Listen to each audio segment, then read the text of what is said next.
A vacina é uma vacina antiga na produção, ela foi produzida em 1932, quer dizer que nós estamos com essa vacina há 86 anos que ela foi produzida. Ela é feita com vírus vivos atenuados.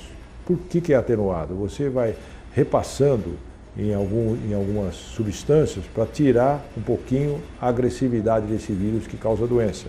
Aí você dá pouquinho do vírus, a pessoa não fica doente, ou fica um pouquinho doente só, mas possibilita que você produza a defesa quando acontecer com o vírus para evitar uma doença. Esse é o recurso.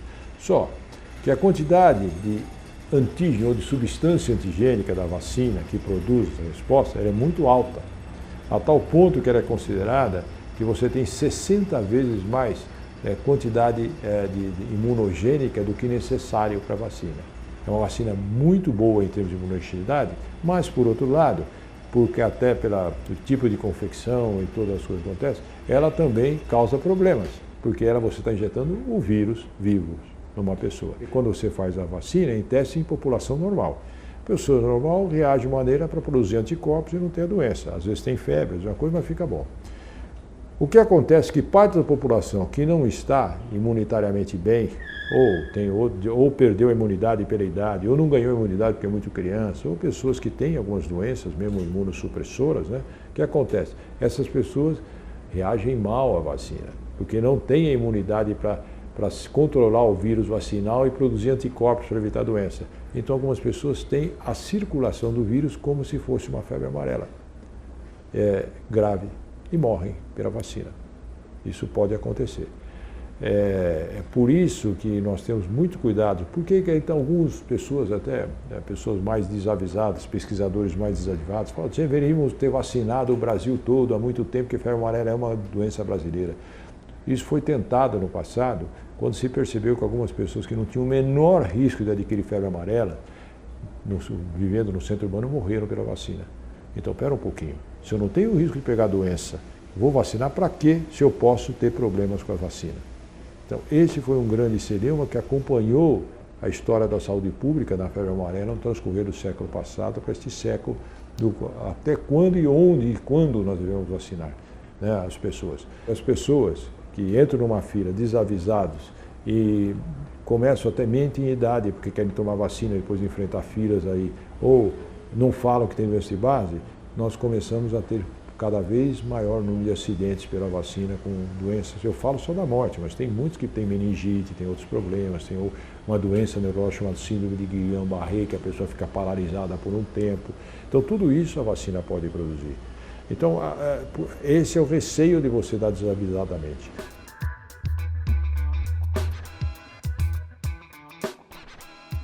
Por isso que nós dividimos, no estado de São Paulo, a vacina em 3 momentos e 3 prioridades. O que é a prioridade? Prioridade é aquelas que precisam de mais. Então, o que é prioritário? Pessoas que estão vivendo em áreas onde você tem o vírus circulando. Que se você inadvertidamente vai para a região de mata, você pode pegar. Então, essa é a prioridade 1. É o que nós estamos fazendo desde o início, pegando a prioridade 1 e vamos lá vacinar. Nós temos indo de mata, trilhas, gastamos às vezes dias andando em trilhas, procurando uma casinha aqui, outra casinha colar, tal, vacinando todo mundo. Isso nós fizemos. Pessoas que têm que vacinar são os viajantes, que têm que tomar cuidado, porque os casos de Mariporã que morreram de febre amarela, todos eram viajantes. Viajantes, algumas pessoas, eu falo com a secretária, não, mas as pessoas moram aqui, não moram. Elas têm casa de campo lá e não vacinaram. Boa parte das pessoas que pegaram a doença, eles foram para as festas, então eles não ficam lá. Então a gente tem que alertar sempre para ir para a tua casa, entre aspas, de campo, vacine-se, ou, estando lá, se não vacinou, passe repelente. Prioridade 2. Prioridade 2 é pessoas que, apesar de não terem o risco de não estar circulando o vírus na região, mas eles moram em regiões onde o vírus pode circular. Quais são essas regiões? Regiões de matas, outra vez, onde você tem o macaco e tem o vetor artrópode que vive na selva. Nesse momento, vamos pensar, por exemplo, nós tivemos aí casos de febre amarela, estamos tendo casos de febre amarela no Rio de Janeiro. Essa transmissão no Rio de Janeiro é a mata da Floresta Atlântica. Essa Floresta Atlântica tem em São Paulo também. Obviamente, tudo leva a crer que esses macacos que dão episodias no Rio de Janeiro estão tendo casos humanos, eles vêm pela selva amazônica e vão chegar Ubatuba, Caraguá, São Sebastião, Guarujá, Santos, etc. e tal, até o Vale do Ribeira, lá no sul do estado. Então, a fase 2 é vacinar essas áreas.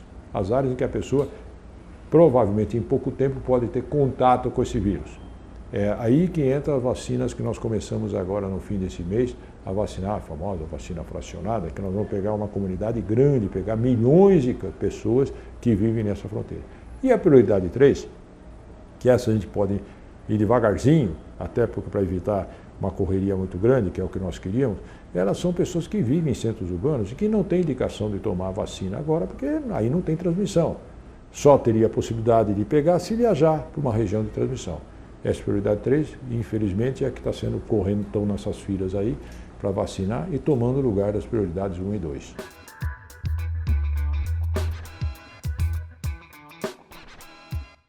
Eu lembro de um evento que eu participei de Febre Amarela na década de 80, né, em que o pessoal da Organização Mundial de Saúde, aqui foi em Brasília, inclusive, o pessoal da Organização Pan-Americana, do Ministério, e quando o indivíduo, que é um dos confeccionadores da vacina, discutia isso, falou, olha, essa vacina protege pelo menos 30 anos, naquele momento a gente dava cada 10 anos a vacina, e eu perguntava, então por que a gente dá tanta vacina, se não é necessário, e por que a gente não diminui a quantidade antigênica? Aí ele falava assim, olha, isso foi assumido pela Organização Mundial de Saúde, como isso não está causando prejuízo, nós temos vacina, a gente mantém assim.